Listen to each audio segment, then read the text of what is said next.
बिस्मिल्लाहिर्रहमानिर्रहीम। अस्सलाम वालेकुम नाज़रीन, आप देख रहे हैं गोइंग अंडरग्राउंड और मैं हूं आपका होस्ट बिलाल हैदर चट्टा। नाज़रीन, आज हम इशूज़ पर बात करें।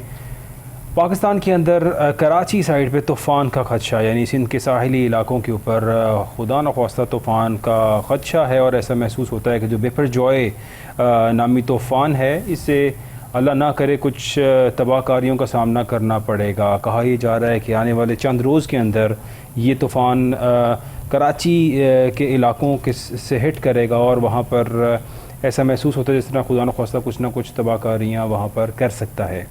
इसके लिए पाक फ़ौज तैनात हो चुकी है और साहिली इलाके के अंदर तमाम कराची के अंदर जितने भी बीचेज़ हैं वो सब बंद कर दिए गए हैं। तमाम वो एरियाज़ जहाँ पर समुंदर लगता है और लोग तफरीह के लिए समुंदर जाया करते थे, उन सब एरियाज़ को बंद कर दिया गया है। तमाम माहीगीरों को वापस तलब कर लिया गया है, बुला लिया गया है और किसी भी किस्म की एक्टिविटी जो समुंदर के अंदर हो रही थी उस पर पाबंदी आयद कर दी गई है। दफ़ा 144 का नफाज हो चुका है तमाम एरियाज़ के अंदर जहाँ जहाँ पर बीच अवेलेबल है जो समुंदर के साथ लगते हैं। कहा यह जा रहा है कि शायद इस तूफ़ान की वजह से कोई 35-40 फुट ऊंची लहरें हैं इस टाइम, जो जब नज़दीक आकर ये हिट करेगा वहाँ पर, तो शायद तब भी कोई 30 फुट तक जो है इसकी लहरें जो हैं वो हो सकती हैं। और जो मरकज़ में तुग़यानी है और लहरें तकरीबन 30 फुट तक उनकी हाइट होगी। हवा की जो शिद्दत होगी, कहा जा रहा है शायद 220 किलोमीटर 230 किलोमीटर के करीब जो है वो हवा की शिद्दत होगी, and that is very dangerous. और कराची के अंदर बहुत सी साइट्स ऐसी थी, बहुत सी ऐसी बिल्डिंग्स हैं जो जिनको कोशिश की जा रही है कि उन्हें इवैक्यूएट किया जाए। वो सब जो हैं बड़ा थ्रेट हैं इस तेज़ हवा और तूफ़ान के हिट होने के बाद, और किसी भी जानी नुकसान से बचने के लिए सिविल इंतज़ामिया और फ़ौज पूरी तरह हरकत में आ चुकी है। तमाम सरकारी अफसरान की छुट्टियाँ मुअत्तल कर दी गई हैं और वो सब इस सब के अंदर जो है वो एक्टिव रहेंगे।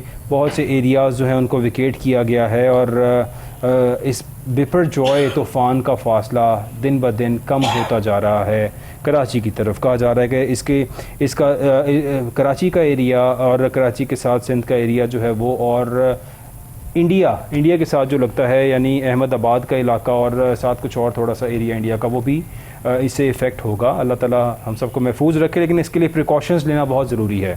इस टाइम पे कहा जा रहा है कि सिंध के अंदर बहुत ज़्यादा बारिश हो सकती है, यानी क्लाउड बर्स्ट की अगर हम एक जो हम देखते हैं कि अक्सर दुनिया के अंदर मुख्तलिफ़ जगहों पर क्लाउड बर्स्ट होते हैं और पानी की एक शदीद बारिश जो है वो होती है और एकदम से बहुत ज़्यादा पानी निकलता है। क्लाउड बर्स्ट होना, बादल का फटना, जब बादल फटता है तो बहुत ज़्यादा पानी किसी भी जगह पर गिरता है। जिस तरह बिलावल साहब फरमाया करते थे, जब ज़्यादा बारिश होती है तो ज़्यादा पानी आता है, वो फैक्टर दोबारा से भी वहाँ पर आ सकता है। और इस टाइम पे साहिली इलाकों के अंदर बहुत ज़रूरी है कि जो समुंदर के साथ साहिली इलाके हैं वहाँ पर पानी की जो सतह बुलंद हो रही है, लोग सब वहाँ से फ़ौरन से लोगों का इनखला हो। सिंध हुकूमत बड़ी कोशिश कर रही है, पाक फ़ौज बड़ी मुतहरिक है और इस टाइम पे तैनात हो चुकी है पाक फ़ौज, और कोशिश की जा रही है लोगों को इवैक्यूएट किया जाए, लोगों के खाने पीने का, रहने का बंदोबस्त किया जाए, उन्हें अकोमोडेट किया जाए।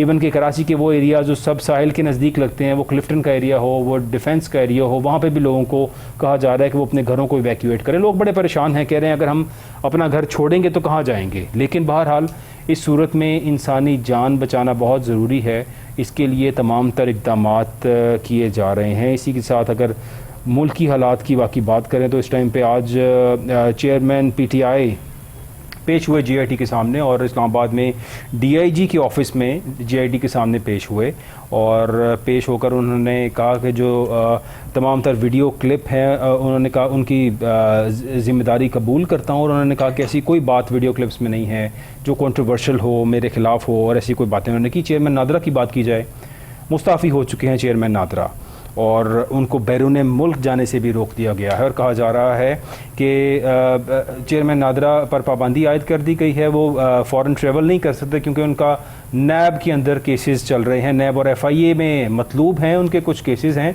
जिसकी वजह से उनसे इस्तीफ़ा लिए जाने की जो हैं खबरें सामने आ रही हैं कि उनसे इस्तीफ़ा लिया गया है। और वज़ीर आज़म शहबाज शरीफ साहब से मुलाकात के बाद उन्होंने इस्तीफ़ा दिया। अब असल कहानी क्या है, लेकिन फ़िलहाल ज़राए के मुताबिक ये कहा जा रहा है कि चेयरमैन नादरा पर चूँकि FIA और एंटी करप्शन और एहतसाब ब्यूरो यानी नैब में तहकीकात चल रही हैं, इसलिए उन्हें मुस्ताफ़ी होना पड़ा।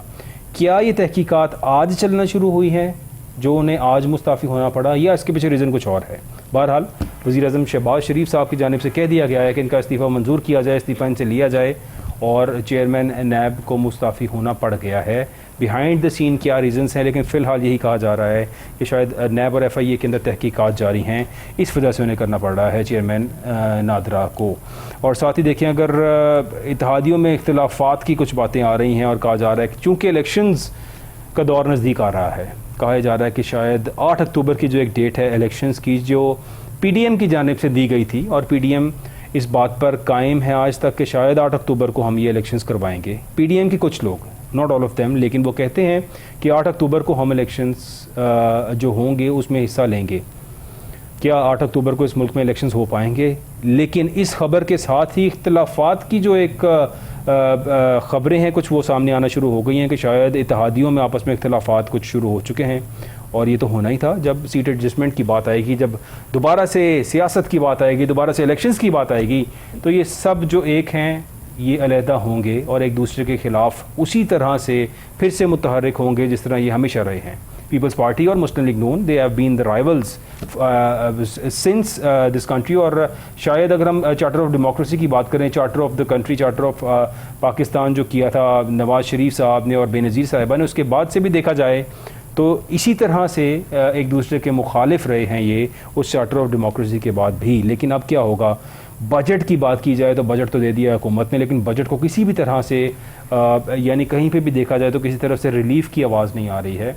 कहा जा रहा है कि 30% तनख्वाहें बढ़ा दी हैं मुलाजमों की, सरकारी मुलाजमों की, पेंशन्स में 17.5% इजाफा कर दिया है, और बाकी जो कुछ किया है, लेकिन कोई ख़ास खातिर ख्वाह मुल्क के लिए जिस तरह से बजट होना चाहिए था वो बजट नहीं है। एक पॉलिटिकल और इलेक्शन से कबल आने वाला बजट ही महसूस हो रहा है हर किसी को कि अपने वक्ती फ़ायदे और वक्ती मुफाद के लिए बजट दिया गया है। इस सब पे गुफ्तगू करने के लिए हमारे साथ स्टूडियोज़ में मौजूद हैं शाहिद इकबाल भट्टी साहब। Sir, thank you so much for joining us. और शाहिद इकबाल भट्टी साहब के साथ हमें ज्वाइन करेंगे सैफ खान साहब। Thank you so much for joining us.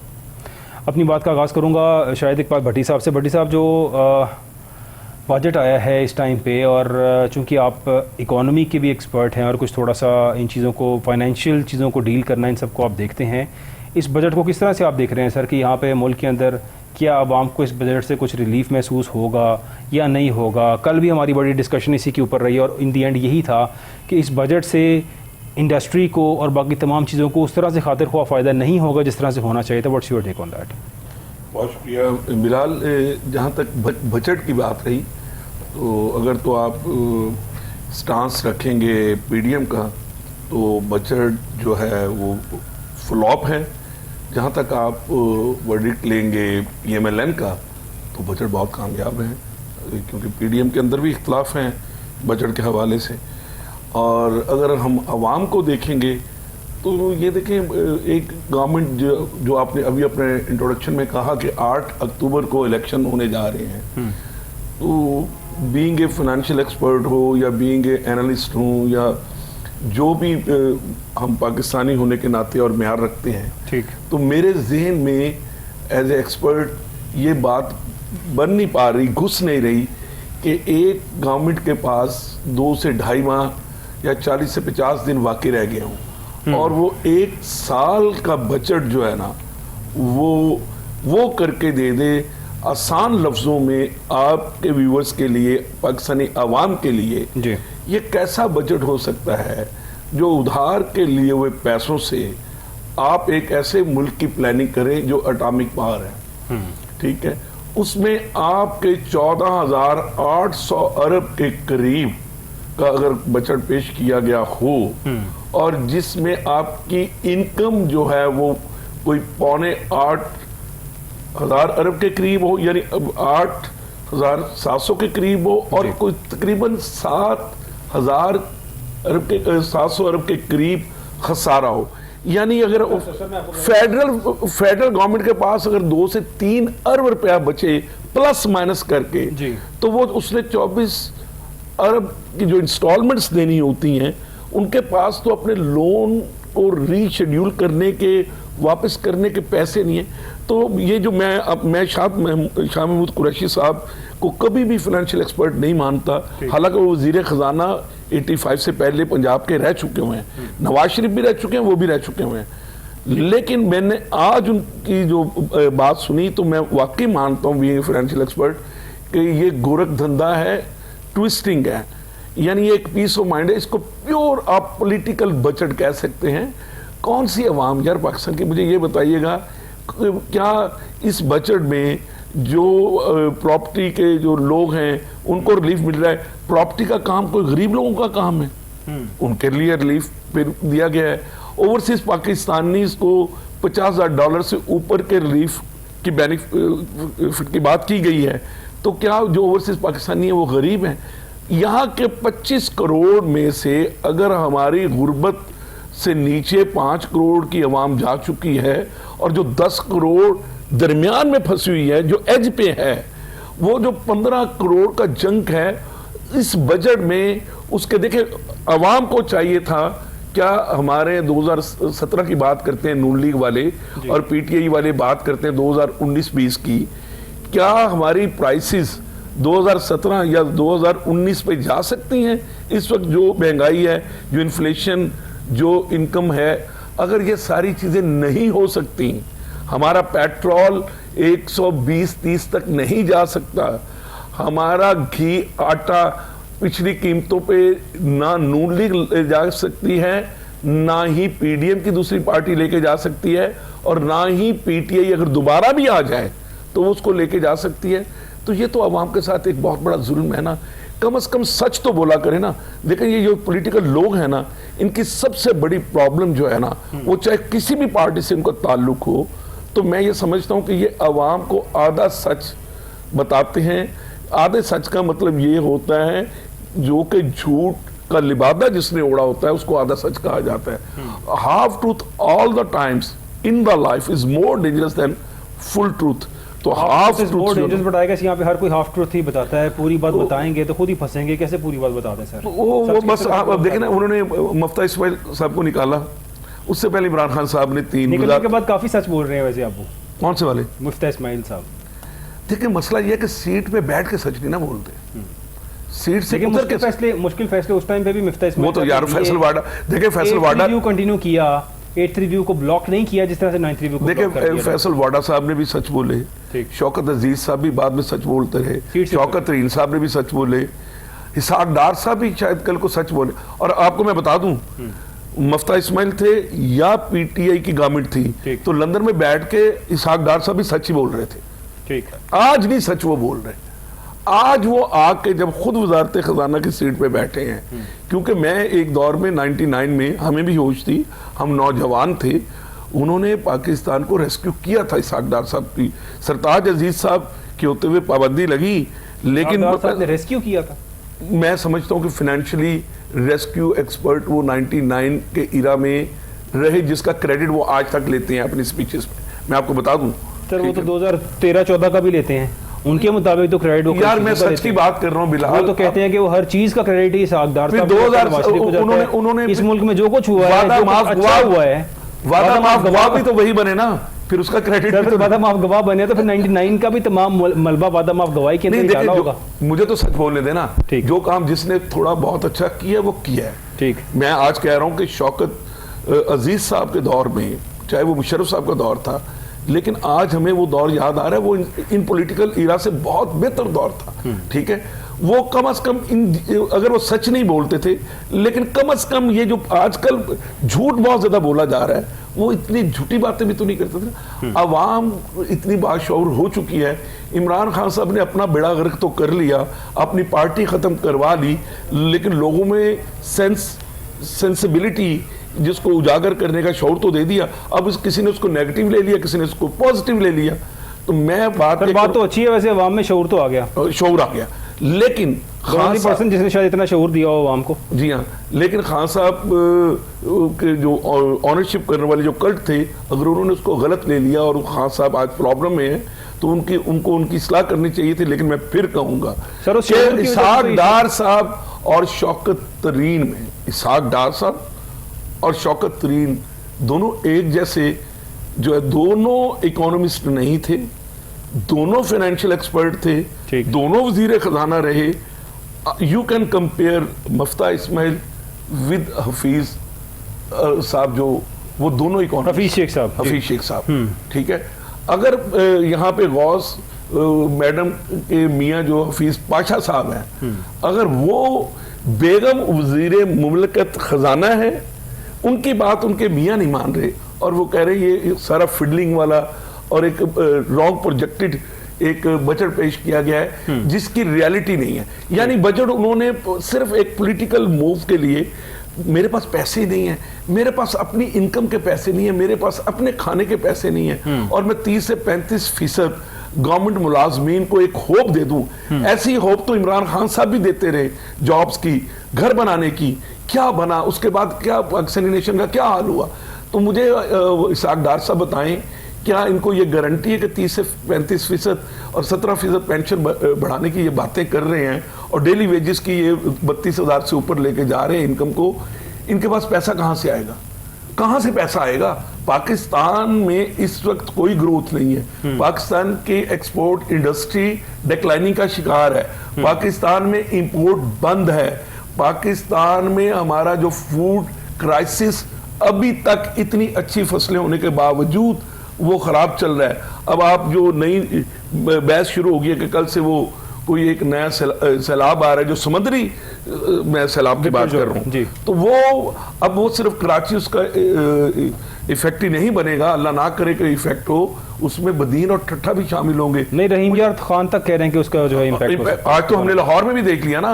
हमें स्टूडियो आ रहे थे तो हमें फील हो रहा था कि शायद वो स्टॉर्म जो है उसकी जो वाइब्स हैं हमारे लाहौर तक पहुंच चुकी हुई हैं।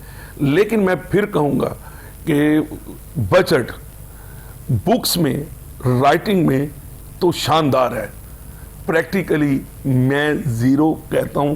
उसकी वजह है कि इस बजट से मजीद, जिस बजट में पहले से कह दिया हो कि अगला साल 21% इन्फ्लेशन होगी, तो मुझे ये बताएं कि वो बजट जो खसारे से शुरू हो और खसारे में ख़त्म हो, तो वो उम्मीद की किरण कैसे लाएगा? ये सब गोरख धंधा है और इस गोरख धंधे में हमारी आवाम को जो है ना वो नहीं पड़ना चाहिए। और अब ये मौका था, इमरान खान साहब गलत मौक़ों पे अवाम को कॉल करके अवाम के बच्चों के साथ भी उन्होंने ज़्यादती की। ये मौका था कि बजट के बाद अवाम सड़कों पे आए और ऐसे सियासतदानों से अपनी जान छुड़वाए जो पहले लोटे रहे, फिर शॉपर में कन्वर्ट हुए और शॉपर जो है वो थैलों में बंद होना शुरू हो गए। अब ये जो थैला माफिया आया है, ये जो नई पार्टियां बन रही हैं, इसको मैं थैला माफिया कह रहा हूं। जी, मैं आईपीपी की बात कर रहा हूं। आपको पता है कि आईपीपी ने पाकिस्तान को पहले कितना डुबोया है? आईपीपी मैं अगर वो आईपीपी देख लें और तो आप अच्छा, लेकिन मैं इनको गुड लक भी नहीं कह सकता, क्योंकि ये वही लोग हैं जो नून लीग में रहे, ये वही लोग हैं जो पीपल्स पार्टी में रहे, ये काफ लीग में रहे। यहाँ पर तमाम सियासतदानों को देखा जाए तो हर पार्टी के अंदर बैठे सियासतदान इसी तरह हैं, कहीं ना कहीं से आए हुए, कहीं ना कहीं से गए हुए। लेकिन ये सियासतदान काश के अपनी पॉलिटिकल पार्टीज को ज्वाइन करने के बजाय ये पाकिस्तान के लिए काम करें। ये पार्टीज के लिए नहीं, काश के पाकिस्तान के लिए काम करेंगे तो खुद भी खुश रहेंगे, अपनी आकबत भी संवारेंगे और पाकिस्तान कौम की खिदमत भी करेंगे।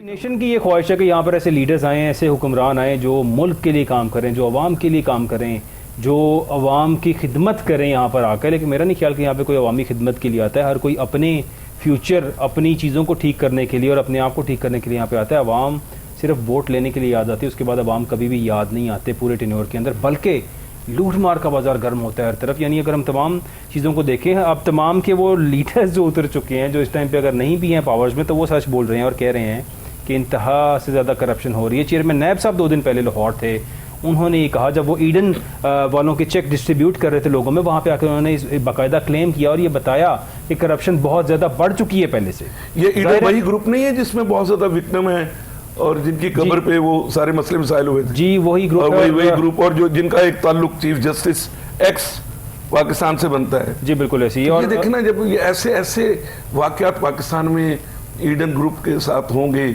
और ऐसे मामलात होंगे और वो हमारे उसके बावजूद जब चेयरमैन नैब ये कहेंगे कि मजीद करप्शन बढ़ चुकी है तो फिर क्या होगा यहाँ पे? इंजीनियर सैफ साहब, I come to you now sir. Budget आपने भी देखा है सर, एंड यू अंडरस्टैंड कि यहाँ पे क्या हो रहा है। इंडस्ट्रीज़ एक साल के अंदर जितना डैमेज हुई हैं, एक साल पहले शायद पोजीशन बहुत बेहतर थी, इस एक साल के अंदर इंडस्ट्रीज़ का जितना भी काम था काफ़ी हद तक कम हो चुका है। बहुत सी इंडस्ट्रीज़ बंद हो चुकी हैं, बहुत सी इंडस्ट्रीज़ की प्रोडक्शन 50% से भी कम रह चुकी है। हर चीज़ की प्राइसेस बढ़ गई हैं, गैस, बिजली, तमाम रॉ मटेरियल्स को देखें आप, वो किसी भी चीज़ को देखें। इंपोर्ट पे पहले पाबंदी थी, कुछ देर के लिए एलसीज़ खोली हैं, अब दोबारा से पाबंदी लगा दी गई है एलसीज़ के ऊपर कि आप इंपोर्ट नहीं कर सकते। Is this the solution to stable your economy? बिस्मिल्लाहिर्रहमानिर्रहीम। भाई ने बहुत खूबसूरत बातें की, लेकिन मैं हर रोज़ जो तबसरे हैं वो मुख्तलिफ चैनल पे रात को मैं सुनता हूँ जी। हामिद मीर साहब भी बोल रहे होते हैं, कामरान साहब भी बोल रहे होते हैं, शायद मसूद साहब भी बोल रहे होते हैं, और भी लोग बोल रहे होते हैं। लेकिन मुझे बड़ा अफसोस होता है कि ये जितने भी एंकर बैठे हुए होते हैं ये गुर्बत पे बात नहीं करते। भाई भी जो है इन्होंने भी अभी तक गुर्बत पे कोई बात नहीं की। सर मैंने 15 करोड़ की बात की है। I was listening.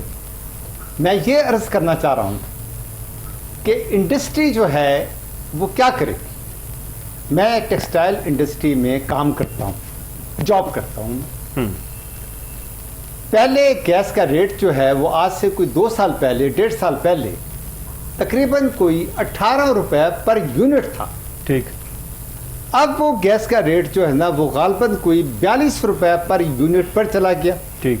Number 1, gas का रेट जो है, ये मैंने बिजली की बात की है, गैस का रेट जो है वो तकरीबन कोई 1100 रुपए या 900 रुपए पर MMBTU था। ठीक। Now that have been jumped to the 3500, 3500 पे चला गया, यानी ऑलमोस्ट 3 टाइम्स बढ़ चुका है। बिल्कुल जी। टैक्सेस जो हैं वो 4% थे, आपने अब कर दिए हैं 10%। इंडस्ट्री जो है ना वो फ्लॉप हो रही है। जिस इंडस्ट्री में मैं काम करता हूं वहां पे 1000 मुलाजिमीन को निकाल दिया गया, आधी मिल बंद हो गई जी। टेक्सटाइल इंडस्ट्री जो है वो फैसलाबाद में भी है, हैदराबाद में भी है, कराची में भी है, हर जगह पे है, पेशावर में भी है, इवन लाहौर में भी। सब के सब लोग जिसने दे हैव बीन, गरीब आदमी लुट गया है, जलील हो गया। नवाज शरीफ साहब जब थे वजीर आजम, उन्होंने कंट्रोल किया हुआ था, उनके पास उस वक्त पैसा था, बजट था, मनी थी उनके पास, IMF से लोन मिलते थे। ठीक। So he had been controlling on the finance. So मतलब गुर्बत जो है उस वक्त इतनी नहीं चाहिए थी। आज ये बिल मेरे पास है, ये बिल मेरे पास, मैं घर से लेके आया हूं सर। पहले जो है वो 11 रुपए यूनिट पे मतलब बिल आता था, आज मैंने कैलकुलेट किया 28 रुपए पर यूनिट पे बिल आ रहा है। मजदूर की तनख्वाह जो है वो 25,000 रुपए है, 25,000 दर बदर तो वो हो ही गए आपके दौर में सर, नवाज शरीफ साहब के दौर में नहीं हुए, आपके दौर में हो रहे हैं। वो बेचारे घरों से बर्बाद हो गए, बच्चों की तालीम तबाह हो गई, बेचारे वो किराया दें कि कहाँ जाएं। वो इंडस्ट्री जो ना that have been totally collapse. 6 lakh लोग जो हैं वो बेरोजगार हो गए। पाकिस्तान में 70% लोग वो हैं जिनकी आमदन जो है वो 30,000 रुपए से ऊपर नहीं है सर। 30,000 रुपए में वो बेचारे गुजारा करते हैं, किराया दें, बच्चों की फीसें दें, क्या वो करें। आपने तो इंडस्ट्री बंद करना शुरू कर दी। मैं जो है मतलब फौज जो है हाँ हमारी वो माशाल्लाह बहुत अच्छी है, हाफिज कुरान भी हैं हमारे chief of army staff, we respect them, we honour them. लेकिन सर मतलब बात यह है, जो सच है वो ये है कि ये जो मौजूदा गवर्नमेंट है इसमें कंट्रोल नहीं हो रहा। इंडस्ट्री तबाह हो रही है, इंडस्ट्री बंद हो रही है, लोग बेरोजगार हो रहे हैं। इमरान खान अपना काम करे, बाहर में जाए, हमें उससे कोई लेना देना नहीं है। हमें उस पॉलिटिक्स वो चाहिए जो गरीबों के लिए मतलब बात सोचे। जो मुल्क को चलाए, जो बिजली के रेट कम करे, जो गैस के रेट मतलब कम करे। हमारी इंडस्ट्री जो है ना उसमें 1.5 लाख मीटर बनता था कपड़ा 24 घंटे में, अब वो नाप आ गई है 45,000 रुपये। लोग जो है ना वो आधी हमने शर्ट जो है ना वो स्पिनिंग का बंद कर दिया, आधा वीविंग का बंद कर दिया, आधा जो है ना वो हम जिलो ख्वार हो गए हैं। फैसलाबाद की आप जाएं जरा, मेरे साथ आप जरा चलें, कोई मतलब पावर जो है ना मतलब बिलाल हैदर चट्टा साहब मतलब बाहर बैठे हुए, हमें बुलाएं, हम आपको लेके चलते हैं। जेल हो गया मतलब लोग मुल्क के, वो आपको सर वो अच्छा नहीं समझेंगे। आपकी पॉलिटिकल पोजीशन जो है, 1 मिनट सर, आपकी पॉलिटिकल पोजीशन सर तब बेहतर होगी जब आप गरीबों को उनके हक देंगे। अगर आप गरीबों को हक नहीं देंगे, गरीब बेचारे रुसवा हो जाएंगे, उनकी बीवियां रुसवा हो जाएंगे, उनके बच्चे रुसवा हो जाएंगे। सर आज तक गरीब को किसने हक दिया है? मेरा एक सवाल सैफ खान साहब, आज तक गरीब को किसने हक दिया? पीपल्स पार्टी का नारा था रोटी कपड़ा मकान, क्या रोटी कपड़ा मकान आज तक मिल गया सिंध के लोगों को? मैं कहता हूँ सिंध के लोग जो है ना वो तो बेचारे जो है ना वो जलील और रुसवा हो गए। मैं मतलब खुद मतलब सिंध में रहा हूँ, सजावल को मैं जानता हूँ, ठट्ठा को मैं जानता हूँ, उन इलाकों को मैंने खुद विजिट किया हुआ है। मुझे ये बताएं मुझे कि हमारे जो बलूचिस्तान है उसमें जो है वो पॉलिटिकल जो है वो बहुत सारा फुकतान है। अच्छा इंसान वो होता है जो आपस में नफरतें पैदा ना करे। यूनिवर्सिटी ऑफ पंजाब जो है इसमें अगर मतलब पख्तून मिलते हैं, बलोच मिलते हैं, कश्मीरी मिलते हैं जी, आप आपस में अगर वो गेट टूगेदर कर रहे हैं जी, तो किसी को इतराज क्या है? कोई इतराज नहीं। नवाबजादा लश्करी रईसानी जो है he is from the Balochistan, he was the senator, he was the अपना स्टैंडिंग कमेटी का वो चेयरमैन था वापडा का। उसके पास जो है ना वो जो ये 8वीं तरमीम हुई है उस पर उसने बाकायदा साइन किए हुए हैं। वो बंदा जो है ना वो इन सब को इकट्ठा कर रहा है। कुछ लोग जो है ना ये जो है ये मैं अब उसका नाम नहीं आ रहा मुझे, ये जो पख्तून एक नया लीडर नापना पैदा हुआ है जी। बंदे के पुत्र तो मतलब सबकी बात कर, बलोचों को मिला, पख्तूनों को मिला, कश्मीरियों को मिला, कौम का तफरका तो बहुत मिला हमारे मुल्क के अंदर, मतलब नारे मत लगाओ। तो ये तो सर इंटरनेशनल यहाँ पे बहुत सी चीज़ें प्लांटेड हैं, इंटरनेशनल एजेंसियों के थ्रू बात कर लें या बाहर का बहुत से ऐसे मुल्क दुश्मन अनासिर जो हैं वो चाहते ही हैं कि इस मुल्क को डिवाइड करके रखें, इसमें बैठी कौमों को डिवाइड करके रखें। अगर हम बाहर के मुल्कों में जाएँ और अगर हम मेरा ख्याल है कि गोरों की बात करें तो शायद गोरा काले का फ़र्क ही वहाँ पर नज़र आता है। ख़ास कौमियत वहाँ पे कोई मियाँ शेख जाट राई हम इस तरह कोई ख़ास नज़र नहीं आती हैं कौमें, लेकिन यहाँ पे हमारे बहुत ज़्यादा ये जो है ना तमाम चीज़ें नज़र आती हैं, तफरुकात बहुत नज़र आते हैं। फिर एक दूसरे के अंदर एक दूसरे के लिए हेट्रेड पैदा होना ये इंतहाई गलत बात है। जबकि हमारे दीन के अंदर हुक्म ये है कि तमाम सब मुसलमान आपस में भाई हैं और एक मुसलमान को दूसरे का ऐसे ही एहसास करना चाहिए जिस तरह अपने सगे भाई का एहसास करे। But we lack all of those things. लेकिन मैं I will come back to the point now कि यहाँ पे जो बजट आया है सैफ साहब, मेरा सवाल आपसे ये कि ये तो सब कुछ हो गया है जो आप बता रहे हैं, ये तो 1 साल से हो गया सर, इसका सोल्यूशन क्या है? इसका सोल्यूशन ये है कि ये जो लोग IMF से लोन लेना चाह रहे हैं, सर IMF से लोन तो हर हुकूमत ने लिया है, कोई ऐसी हुकूमत नहीं है जो IMF के बगैर नहीं चली। अब की हुकूमत के पास भी IMF के बगैर चलने का कोई सोल्यूशन नहीं है, बिकॉज जितने भी आपके इत्तेहादी आपकी कंट्रीज़ हैं, आपके दोस्त ममालिक हैं, वो कहते हैं हम पैसे तब देंगे जब आप IMF का प्रोग्राम कंटिन्यू करेंगे। Everything depends upon the IMF programme. IMF programme तो आपकी मजबूरी है, उसके बगैर आपका गुजारा नहीं हो रहा इस टाइम पे। आप क्या समझते हैं?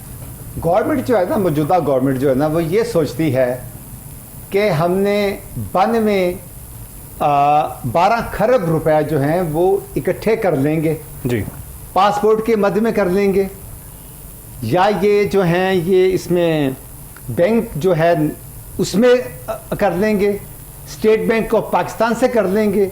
लेकिन इनका ये एक ख्याल है, लेकिन इनसे ये होने नहीं है। मतलब इनका एक सोच है कि शायद हम इतने पैसे जो हैं 12 खरब रुपए जो हैं इकट्ठे कर सकते हैं, पासपोर्ट के मद में कर सकते हैं। ये इनके ज़हन में ये है कि स्टेट बैंक के जो हम बिजनेस कर रहे हैं उसमें कर सकते हैं, जितने भी हमारे और बैंक्स हैं, प्राइवेट बैंक्स हैं, उनसे ये इकट्ठे कर सकते हैं। ये जो टैक्सेस को बढ़ाना चाह रहे हैं बिल्कुल नहीं होगा ये अमल इनसे। सर स्टेट बैंक ने जो शरह सूद को मतलब 21% के ऊपर रोका है, और यानी 21% के ऊपर अगर 3-4% मजीद बढ़ा दिए जाएँ, को 24-25%, यानी दुनिया में शायद सबसे ज़्यादा सबसे हाई रेट हमारे मुल्क के अंदर है। क्या इससे मुल्क को फ़ायदा होगा इतने रेट्स बढ़ाने से? बिल्कुल नहीं होगा।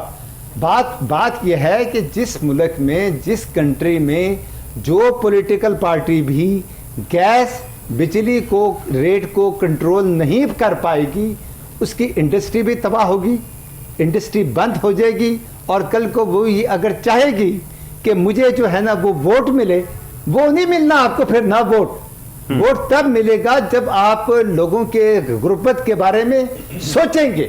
ये जो बजट जो है ये तो आपने बना दिया, मुझे बताएं कि आपने गरीब आदमी को क्या दिया? गवर्नमेंट के जो लोग बंदे हैं उनके आपने थोड़ी तनख्वाहें बढ़ा दी हैं, पेंशन वालों की बढ़ा दी हैं, लेकिन वो भी कोई नहीं मतलब बराबर नहीं है, वो भी कोई ना गड़बड़ हो रहा है मेरा ख्याल ना मामलात में। इम्प्लीमेंटेशन होना ना होना यह बात की बात है। Yet now there is no any implementation from the government side. It's okay that you have been announced everything, but you cannot implement on that.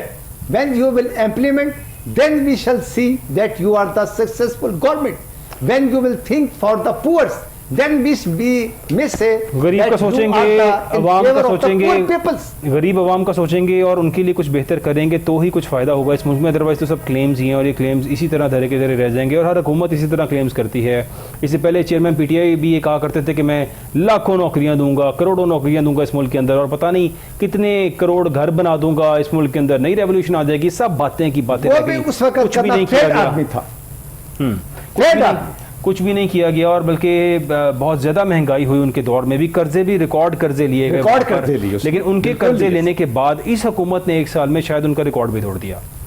और जो इस हुकूमत ने कर्जे 1 साल के अंदर लिए, जो कुछ किए हैं, तो उनके तमाम रिकॉर्ड पिछली हुकूमत के उन्होंने तोड़ दिए हैं। शायद इकबाल साहब, तमाम रिकॉर्ड तो तोड़ दिए इस हुकूमत ने। और ज़ाहिर खादमे आला पंजाब थे, फिर खादमे आला पाकिस्तान हो गए, और उन्होंने कहा था कि मैं आके अवाम की ऐसी खिदमत करूँगा कि कपड़े बेचने पड़े तो कपड़े भी बेच दूँगा। अब वो ना जाने उन्होंने अपने कपड़े बेचने थे या अवाम के बेचने थे। जितनी महंगाई हो गई, मेरे ख्याल है कपड़े तो अवाम के बिक गए हैं। बात उनकी ठीक थी। देखिए, ये जो हमारे पॉलिटिकल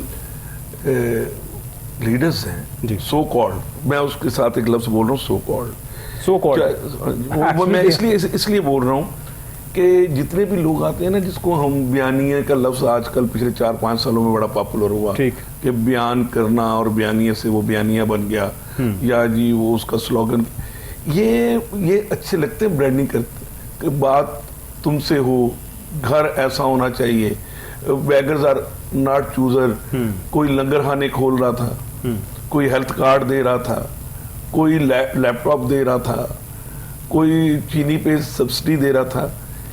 गवर्नमेंट ऐसे थोड़ा चलती है क्या? हमने पाकिस्तान, देखें, मैं गरीब या अमीर की बात नहीं कर रहा हूँ, ठीक, मैं इस वक्त सारे पाकिस्तानियों की बात कर रहा हूँ।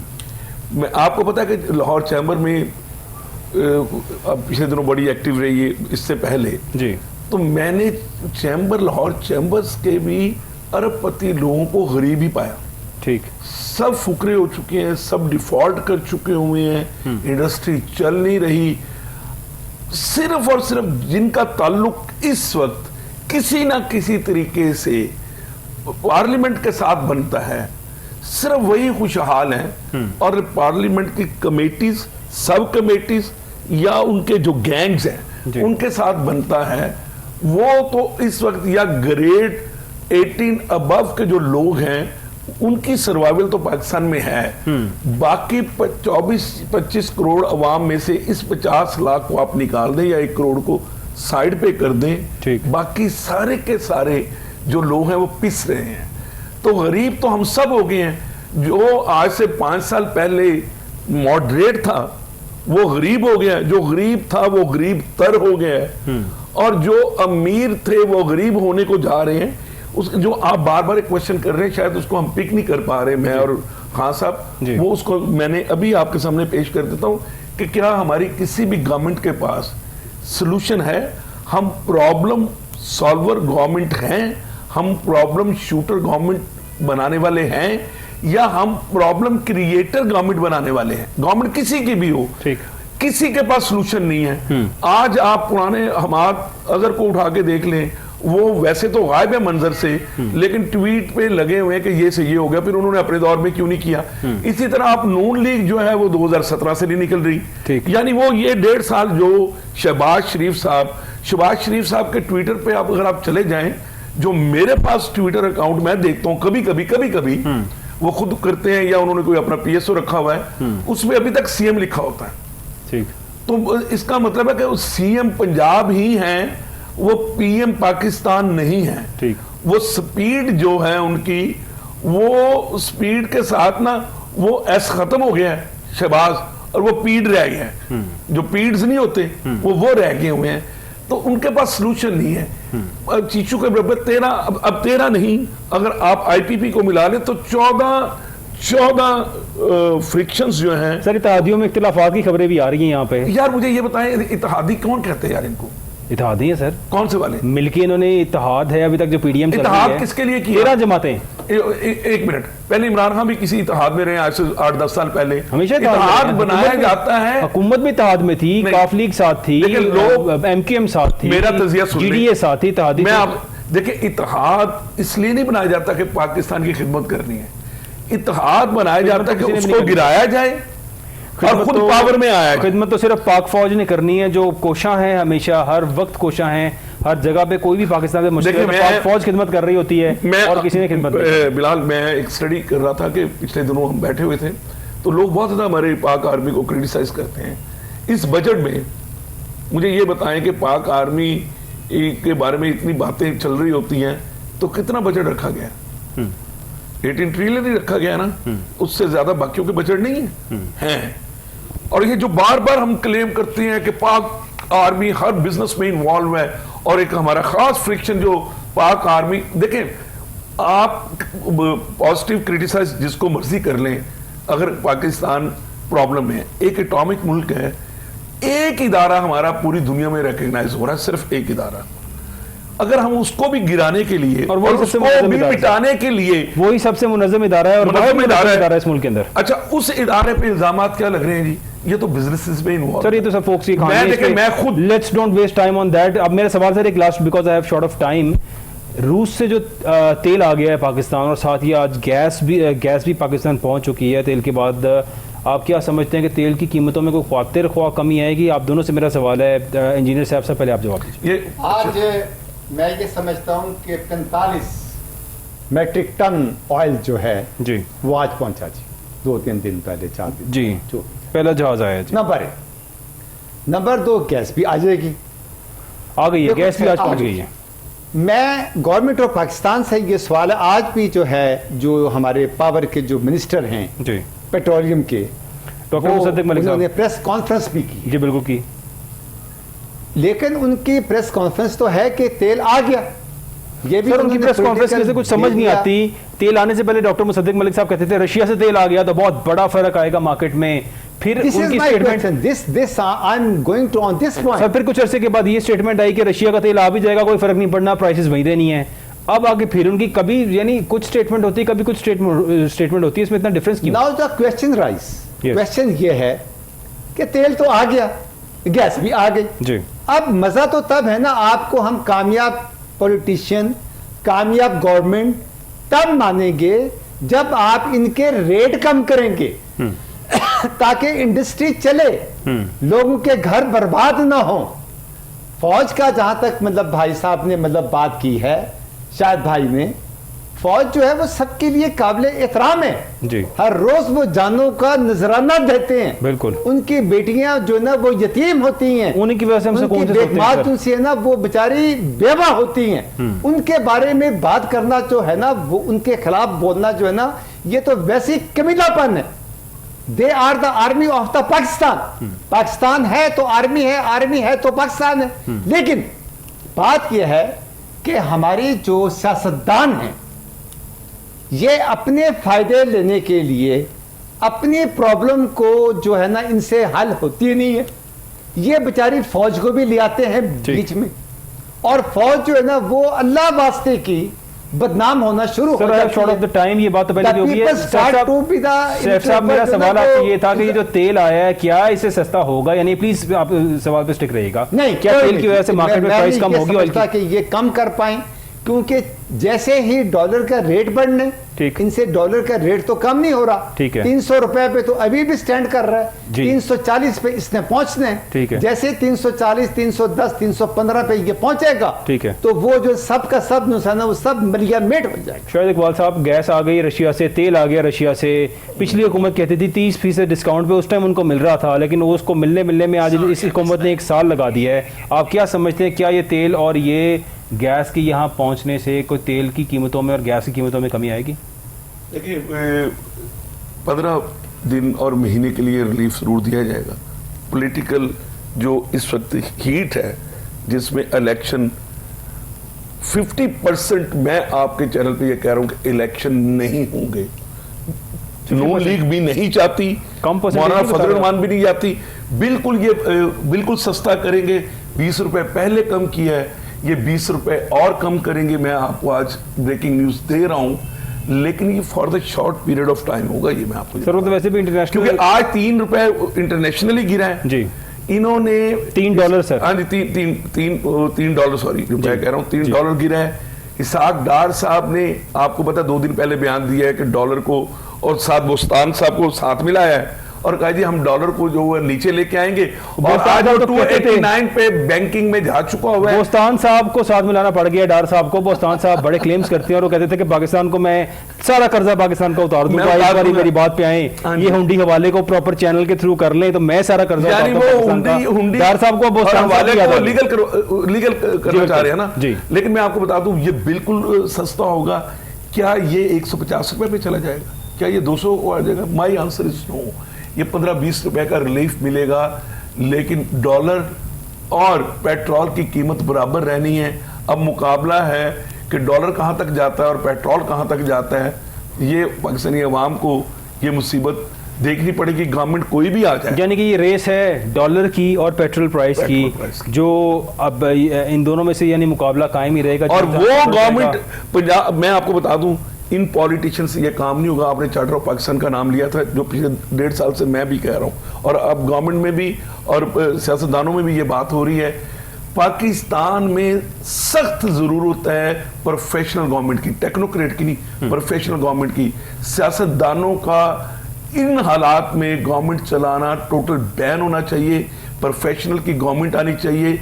हर फील्ड जो मिनिस्ट्रीज हैं, 14-15 मिनिस्ट्रीज के हाईली प्रोफेशनल लोग उसमें बैठे हो, टेक्नोक्रेट्स ना, वो बैठे हो जिनको कोई इनकम ना हो रही हो और पूरे पाकिस्तान में इनको बैन करके पाकिस्तान की इकोनॉमी को 4-5 साल के लिए एक ट्रैक पे लेके जाया जाए। जैसे ही पाकिस्तान खुद कफील तो होने के काबिल नहीं है, स्टैंड तो कर सकता है ना। अभी तो उनकी जड़ें काटी जा रही है ना IMF की। आपका क्या ख्याल है, इधर से रूस से हमारे तेल और गैस अगर आ रही है तो क्या IMF की किस समय जारी हो जाएगी? Answer is no. आपको पता है अमेरिकन ब्लॉक क्या है और रशियन और चाइना ब्लॉक क्या है। प्रोग्राम का टाइम खत्म हो गया सर, क्योंकि कहा जा रहा है कि शायद रशिया को जो पेमेंट की गई है वो भी चाइनीज करेंसी के थ्रू पेमेंट की गई है and that is going to also effect, और इसका भी कुछ इम्पैक्ट आएगा। बहुत शुक्रिया शाहिद इकबाल साहब आपका, इंजीनियर सैफ खान साहब आपका बहुत शुक्रिया। मरियम औरंगजेब साहिबा की आज स्टेटमेंट आई, उन्होंने कहा है कि इलेक्शन से पहले नवाज शरीफ साहब आ जाएंगे। कुछ सियासी माहिरीन ये भी कहते हैं कि इलेक्शन होने नहीं है, तो शायद इसलिए उन्होंने कह दिया कि नवाज शरीफ साहब वापस आ जाएंगे इलेक्शन से पहले। आप सबको देखने का बहुत शुक्रिया, अपना ख्याल रखिएगा, अल्लाह हाफिज़।